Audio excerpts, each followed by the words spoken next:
Baik, bismillahirrahmanirrahim. Assalamualaikum warahmatullahi wabarakatuh. Waalaikumsalam warahmatullahi wabarakatuh. Selamat pagi semuanya. Pagi, Kang. Di sini kami kelompok 1 akan mempresentasikan sebuah hasil wawancara kami, yakni tentang penerapan ekologi pertanian dalam model bisnis agribisnis. Presentasi ini berisikan tentang hasil wawancara kami kepada salah satu pelaku usaha tani, yakni yang berfokus pada komoditas cabai. Untuk lebih lanjutnya, mari kita bahas.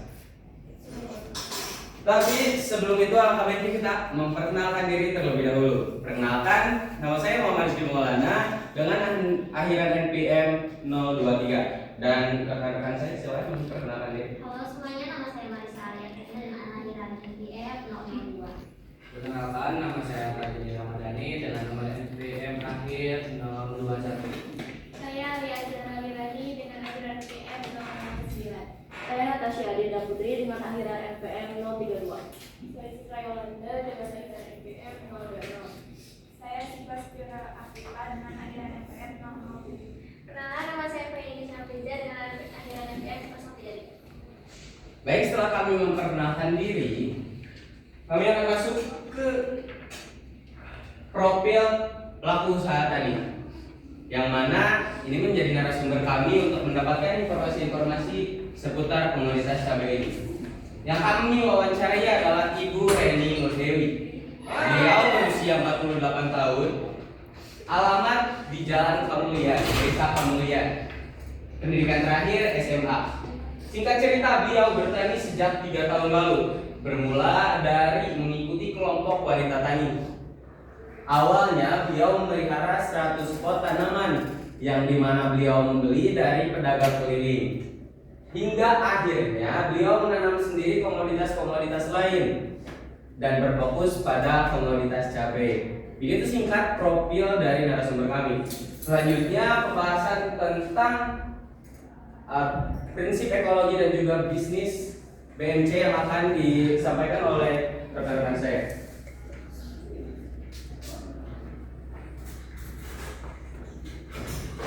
Baik, terima kasih kepada moderator. Di sini saya akan membahas tentang luas lahan dan latar belakang. Pertama, luas lahan dari Ibu Reni sendiri memiliki 1.820 meter, sedangkan luas lahan sewa yang dimiliki dan ada 7.990 meter. Selanjutnya, latar belakang Ibu Reni memilih meneruskan usaha bisnis pada tanaman cabai karena beliau juga sudah memahami sistematis penanamannya serta perawatan, juga sudah mendapat hasil yang baik dari tanaman cabainya. Alasan lainnya, yaitu beliau memiliki dukungan penuh dari pelaku-pelaku bisnis sebelumnya. Beliau mendapatkan beberapa saran dan masukan mengenai tanaman cabai dan terong. Ya. Selanjutnya, identifikasi prinsip ekologi. Identifikasi prinsip ekologi yang pertama itu adalah efisiensi air, di mana Ibu Reni menggunakan efisiensi airnya menggunakan selang drip sehingga dapat mengefisiensi penggunaan air. Dan juga Ibu Reni menanam beraneka ragam komoditas, contohnya seperti terong, sausin, kangkung, dan daun bawang daun.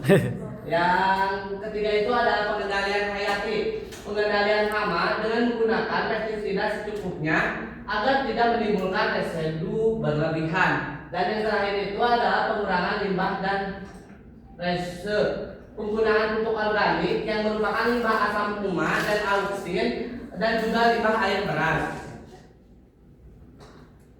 Selanjutnya, penyampaian mini analisis dari komoditas cabai ini yang akan disampaikan oleh rekan.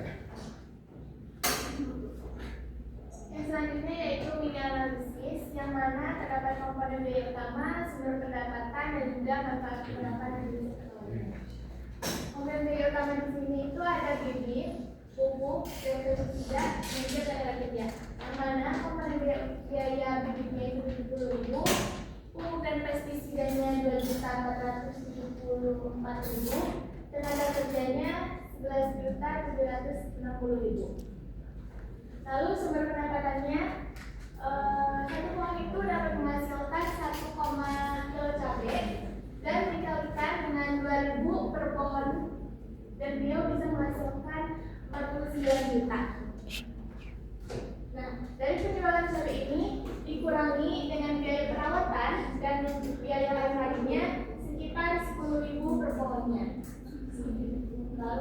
menjual hasil taninya di pasar tradisional. Selanjutnya ada manfaat penerapan prinsip ekologi. Dengan penerapan prinsip-prinsip ekologi yang sebelumnya telah dibahas oleh beliau, dapat meningkatkan biaya perawatan juga tidak khawatir akan kekurangan air pada lahan garapannya. Selanjutnya, risiko dan mitigasi yang dilakukan oleh Ibu Reni pada lahan pertaniannya yang akan disampaikan oleh rekan saya.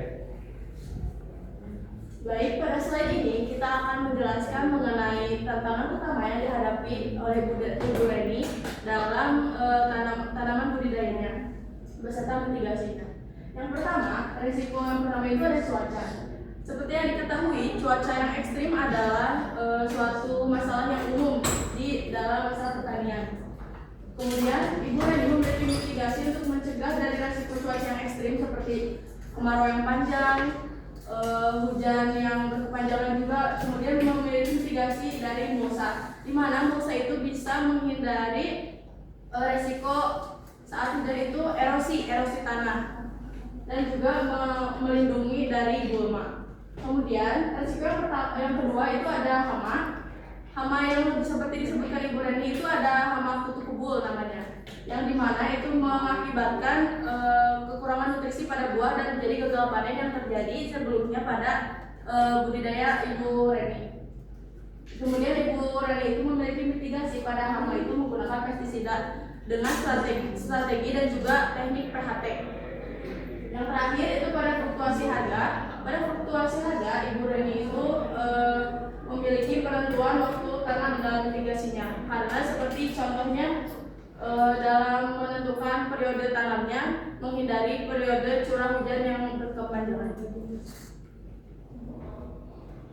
Nah, selanjutnya ini ada analisis BMZ tentang bisnis yang diadakan oleh Ibu Reni tersebut. Kami menganalisis bisnis Ibu Reni dalam bentuk BMC yang akan disampaikan oleh Ibu rekan saya. Yang selanjutnya ada BMC yang dimana yang pertama itu ada Gary Partner yang merupakan pedagang besar di pasar Grogol. Kemudian ada Care Activities yang dimana pembibitan dan penanaman cabai, kemudian perawatan tanaman dan pengiriman ke pasar Grogol. Yang ketiga itu ada Value Proposition yang dimana cabai segar itu berkualitas tinggi, warnanya cerah dan tidak busuk. Kemudian harga kompetitif dan transparan dan pengiriman langsung ke lokasi pedagang. Kemudian ada pay resources. Yang poin-poinnya itu ada lahan pertanian, tenaga kerja, petani, pengemas dan kurir, peralatan pertanian dan kendaraan distribusi. Yang selanjutnya itu customer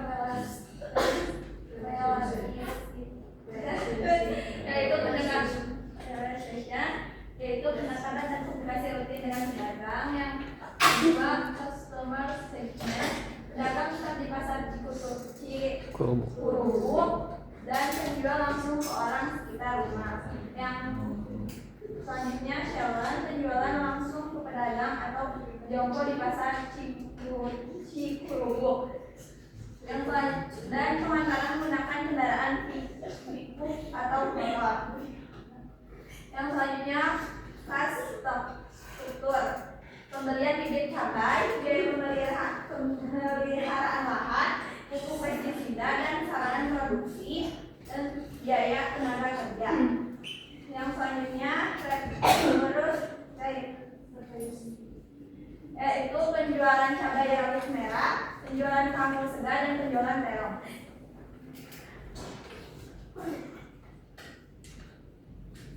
Diskusi.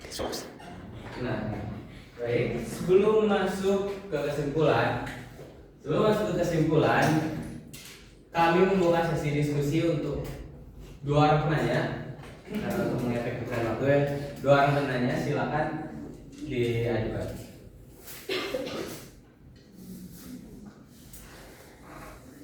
Tidak ada. Sebentar. Oke. Sambil menunggu mungkin langsung lanjut aja ya ke kesimpulan, dibacain dulu kesimpulannya. Ya. Nanti diskusi. Baik, setelah kita membahas dan mendengarkan materi dari rekan-rekan saya, dapat kita simpulkan bahwa pertanian Breni ini mengelola berbagai jenis komoditas seperti cabai, sausin, terong, dan kangkung.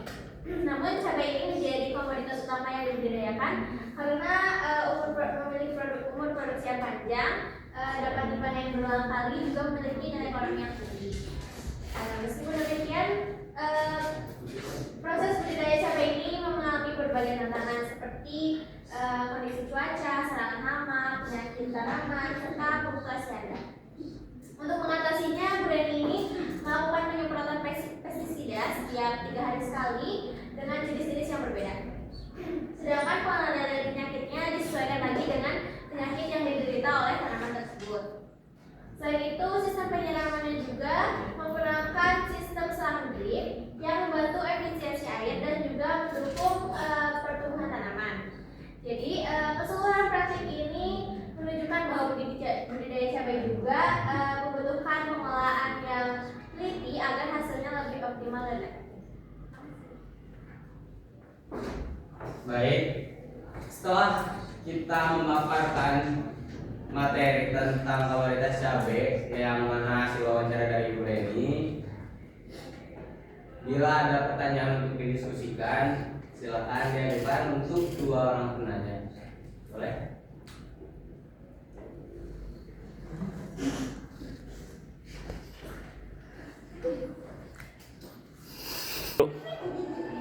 Silakan kalau ada yang mau didiskusikan. Boleh? Perkenalkan, nama saya Dewi Kusmawati dengan akhiran NPM 005. Saya ingin bertanya terkait prinsip ekologi yang diterapkan yang penggunaan penanganan hama yang pestisida. Kan di situ tertulis bahwa ada pengurangan pestisida ya. Tapi tadi juga ada yang menyebutkan yang pestisida itu 3 hari sekali. Apakah itu tidak keseringan?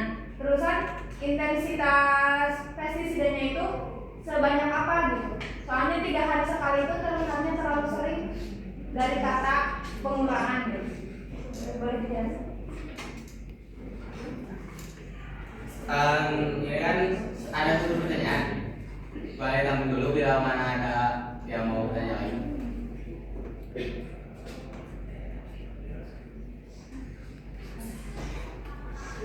Ya ada. Oke, berarti langsung jawab aja ya.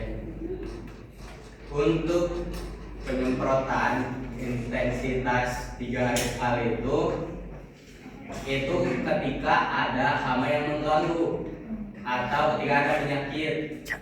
Jadi disemprot 3 hari sekali ketika ada penyakit. Kalau tanaman itu tidak ada penyakit sama sekali, sehat-sehat dan kebetulan bibitnya kuat, jadi tidak terserang hama, Ibu Reni memilih untuk tidak memakai pestisida tersebut.